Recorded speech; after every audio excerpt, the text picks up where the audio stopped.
आज हम chapter 10 microbes in human welfare start करेंगे।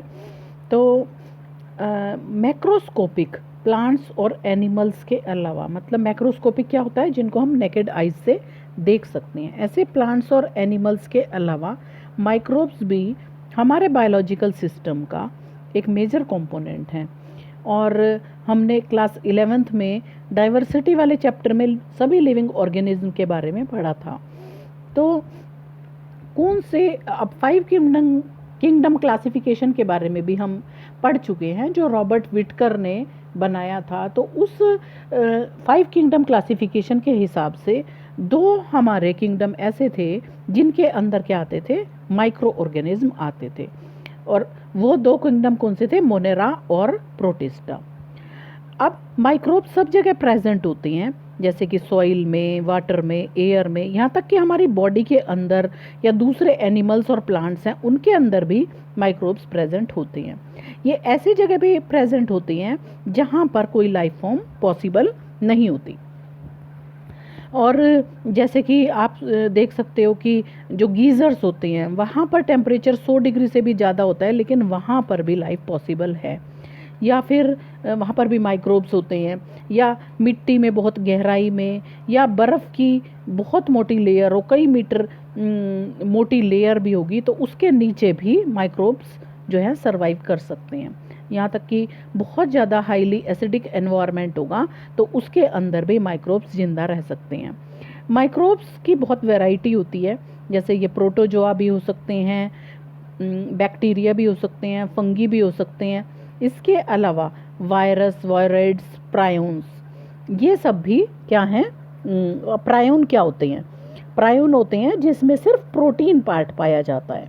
और वायरॉइड्स क्या होते हैं, वायरॉइड्स और वायरस, इनके बारे में आप क्या पढ़ चुके हो, किस 11th क्लास में चैप्टर 2 या 3 में आपने इसके बारे में पढ़ा था कि इनका जेनेटिक मटेरियल क्या होता है, आरएनए होता है।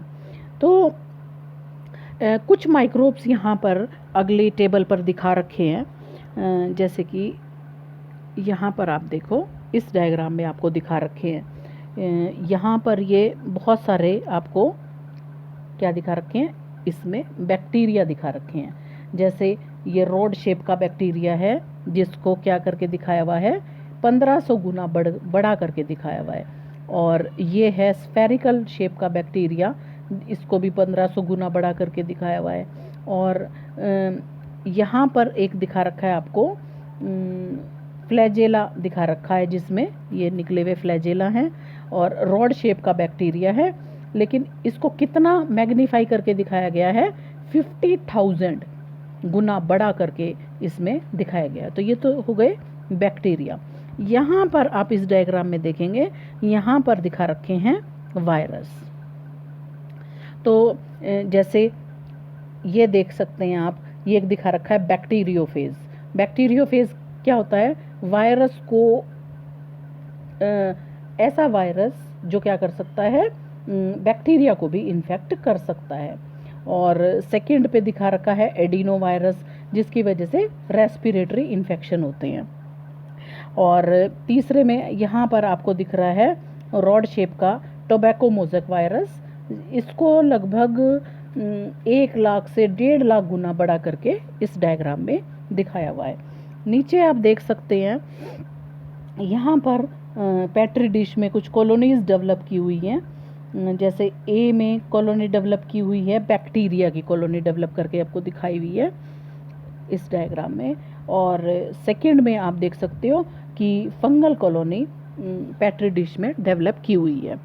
तो अब एक चीज़ है कि माइक्रोब्स जैसे कि बैक्टीरिया या फंगी, यहाँ पर हमें इस डायग्राम में क्या दिख रहा है, बैक्टीरिया की कॉलोनी और फंगी की कॉलोनी।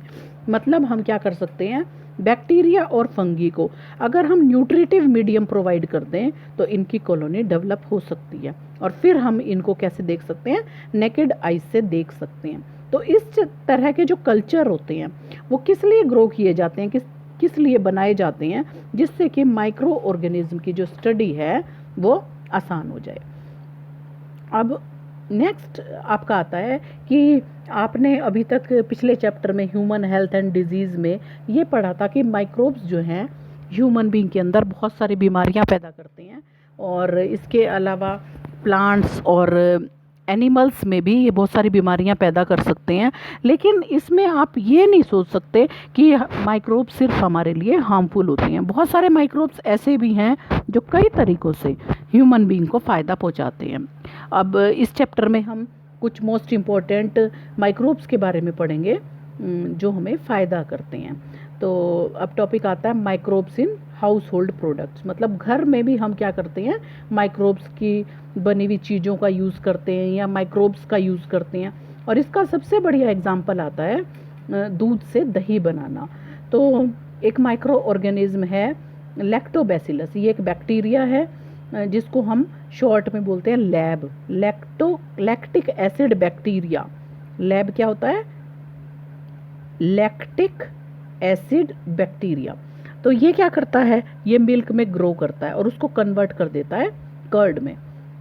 तो जब इसकी ग्रोथ होती है मिल्क के अंदर, तो ये जो लैब है वो क्या करता है, एसिड प्रोड्यूस करता है। और इस टाइम पर जब इसकी ग्रोथ हो रही होती है तो ये पार्शियली डाइजेस्ट कर देता है मिल्क के प्रोटीन्स को। इसीलिए क्या होता है, उसमें कोगुलेशन होनी स्टार्ट हो जाती है। दूध से दही जमाने के लिए थोड़े से अमाउंट में कर्ड को उसमें फ्रेश मिल्क में जो है थोड़ा सा गर्म करके उसके अंदर ऐड किया जाता है। तो इसको जो थोड़ा सा पार्ट हमने इसका कर्ड का यूज़ किया उसको हम इनोकुलम या स्टार्टर बोलते हैं। और इस थोड़े से इनोकुलम या स्टार्टर के अंदर मिलियंस ऑफ लैब प्रेजेंट होते हैं, लैक्टिक एसिड बैक्टीरिया प्रेजेंट होते हैं। तो जब इनको एक पर्टिकुलर टेम्परेचर मिलता है तो ये क्या करते हैं, बहुत तेज़ी से मल्टीप्लाई करते हैं और दूध को दही में कन्वर्ट कर देते हैं।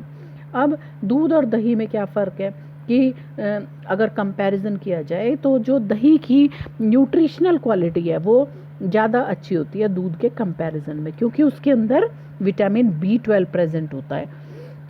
और हमारे स्टमक के अंदर जो लैक्टिक एसिड बैक्टीरिया है ये बहुत ही इम्पोर्टेंट रोल प्ले करता है, क्योंकि ये क्या करता है, डिजीज़ कॉजिंग जो माइक्रोब्स हैं उनको बढ़ने से रोकता है। तो लैब जो है वो बहुत ज़रूरी है हमारे लिए। नेक्स्ट चीज़ आती है फिर कि बहुत सारे फूड आइटम्स जैसे डोसा, इडली वगैरह ऐसे होते हैं जिनके डो को हम क्या करते हैं, बैक्टीरिया की हेल्प से फर्मेंट करते हैं। तो जब वो फर्मेंट हो जाते हैं तो पफी अपीयरेंस हो जाती है, फूल जाता है वो उसका जो डो होता है। क्यों फूलता है ये? क्योंकि उसके अंदर CO2 गैस प्रोड्यूस हो जाती है। अब हमने क्लास 10th में भी पढ़ा था कि बहुत सारे मीन्स 3 तरीके से जो है वो रेस्पिरेशन होता है। तो यहाँ पर एक ऐसा मेटाबॉलिक पाथवे यूज़ किया जाता है जिसमें क्या बनती है, CO2 बनती है। ठीक है। और ये क्या करते हैं, ये एनएरोबिक रेस्पिरेशन का एक टाइप है जिसको हम फर्मेंटेशन भी बोलते हैं।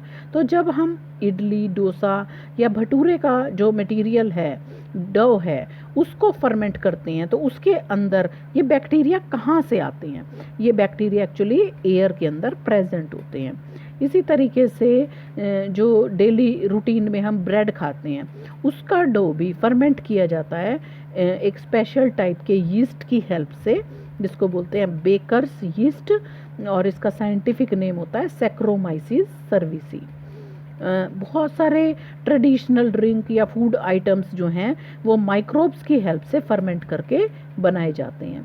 इसी तरह का एक ट्रेडिशनल ड्रिंक है टोडी, जो साउथ इंडिया में बनाया जाता है और जो पाम ट्री होता है उसके सैप को फर्मेंट करके ये बनाया जाता है। इसके अलावा माइक्रोब्स जो हैं वो फिश, सोयाबीन, बैम्बू शूट्स, इनकी भी फर्मेंटेशन में हेल्प करता है और इनसे डिफरेंट फूड आइटम्स बनाए जाते हैं। चीज़ जो है इसी तरह का एक पुराना फूड आइटम है जो माइक्रोब्स की हेल्प से बनाया जाता है। अब चीज़ की डिफरेंट वैरायटीज़ मिलती हैं, उनका अलग तरह का टेक्सचर होता है, फ्लेवर होता है, टेस्ट होता है, जो कहाँ से आता है उनके अंदर, जिस तरह का माइक्रोब उनको बनाने के लिए यूज़ किया होगा उसी तरह की कैरेक्टरिस्टिक टेक्सचर या टेस्ट उनके अंदर आ जाएगा। अब जैसे एग्जांपल के लिए आप समझ सकते हैं, स्विस चीज़ जो होता है उसके अंदर बहुत बड़े बड़े छेद होते हैं। क्यों? क्योंकि ये बहुत बड़े अमाउंट में इसके अंदर CO2 प्रोड्यूस होती है और एक बैक्टीरिया ये प्रोड्यूस करता है जिसको बोलते हैं, जिसका साइंटिफिक नेम है प्रोपाइनोबैक्टीरियम शर्मानी।